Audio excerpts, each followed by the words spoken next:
Hey everyone, it's Erin with Hail Varsity, joined by Brady, also of Hail Varsity. I'm always going to say that just in case you didn't know, but you are on the Hail Varsity YouTube channel, so I hope you do. If you're ever wondering why we are inside of Memorial Stadium and not outside, even with microphones, just full transparency, they're doing a lot of work right now on the East Stadium, kind of like where the overhang is at. They're working on that seating area over there, so it is very noisy. We walked out there and there's a lot of heavy drilling sounds. We're like, we'll spare your ears on that one. But we did get a chance. It's another Tuesday. We got a chance to see practice. We got to hear from a couple of coaches, so plenty to dive into. Let's do a quick recap, Brady. All right, we heard from Ed Foley, Ed Barthel, Jamari Butler, Timmy Bleekrode, and Brian Buccini. I was like trying to think because it all happens in a blur and they're all in different spots. So let me just start with this. What was your biggest takeaway today from anyone that you heard? Well, I was mostly just kind of camped out listening to EJ and Brian, so I got kind of a mixed bag of running and punting, which is definitely, yeah, I mean, they go hand in hand. It was really interesting to hear. I think the thing that stuck out to me about EJ was we kind of asked, he's the third running backs coach that these guys have had in 3 years. Does that make much of a difference? And he kind of said somewhat, but mostly they're working on fundamentals right now. They're trying to build them from the ground up. But also he made the comment that none of them have significant running experience. I mean, AJ played sparingly, Gabe played sparingly, Ramir has played, but not major amounts, and even Anthony, who was the main ball carrier last year, that was the first time that he'd ever done that. I mean, he never really cracked the roster at Florida State.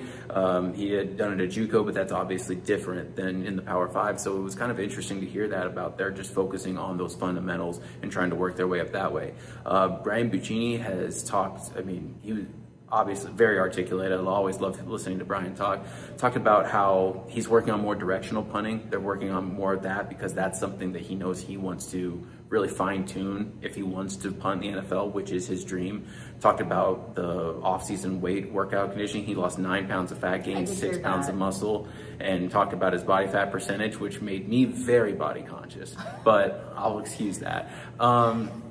It was just the fine points, the details. He's focusing on the detail work, seeing those bits, and he loves Ed Foley, loves being coached by the high energy guys. He said they're coaching you hard, but that means that they're focusing on the details, and you know that they care about you, which are kind of, running themes by every single coach that we've heard from so far. Yeah, and a couple of just quick housekeeping things too, because I think about this specifically with EJ when he's talking about the importance of those fundamentals, and this is a group that they're and I should say it's not just running back, it's across the board. We're seeing fundamentals. I mean, I commented on the hand placement drills that they've been working on for the offensive line last week. It's a lot of these things where it's not saying that these are not things that they've done before. It's just like we talked about last week, if you're learning a language, you keep repeating things over and over and over again because it's committing it to memory. What you practice is what you perform. So you're going to see a lot of that. With that also said, when you're looking at some of the practice videos that are shared, whether it's from us or anywhere, make sure that you're discerning from what is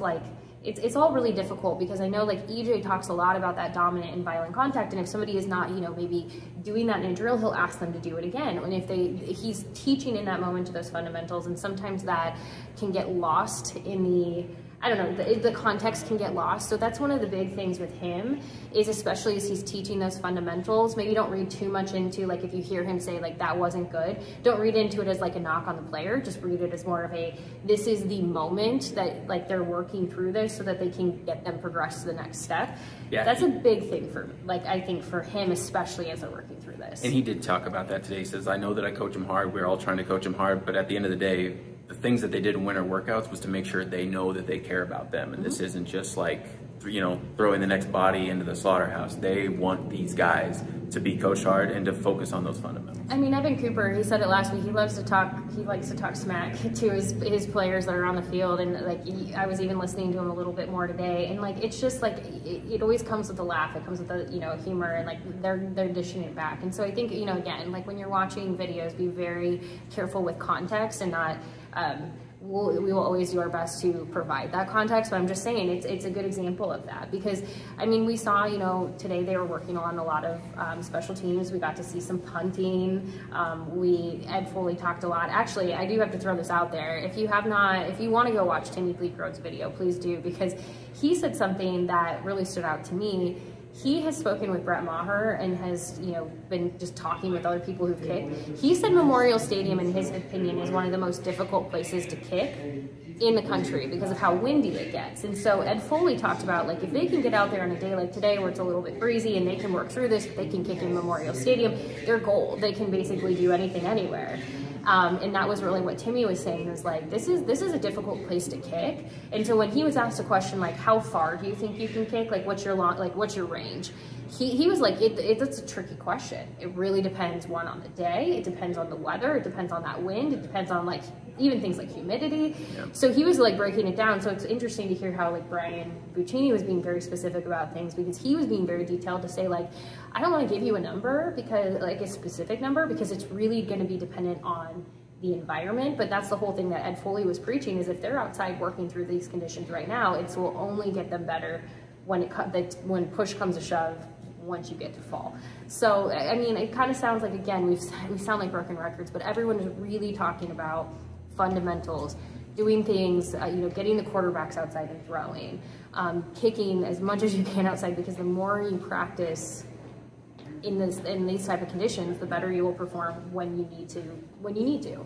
Yeah, and another thing that we heard today is kind of, again, the broken record thing of, like, they're focusing on those fundamentals. They're building the foundation and the groundwork this spring. That's what this purpose is. I think EJ had talked about that today. They're building that foundation this spring in order to, you know, come summertime and fall camp, they're ready to just attack it and go for it.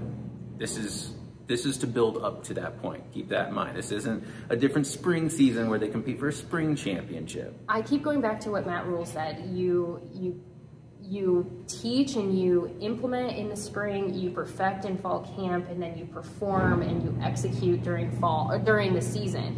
And, like, I think that's such a great way of putting it, because as you're kind of looking at these practices now versus when we talk about practices in the fall is going to have a very different expectation. I mean, when we're maybe, you know, getting a chance to see things, also, I'm guessing those are recruits. You can't see it, but we're in front of a big window, and a group of, I assume, recruits are just driving by on a golf cart. Like, there they go. I want that golf cart. It's those.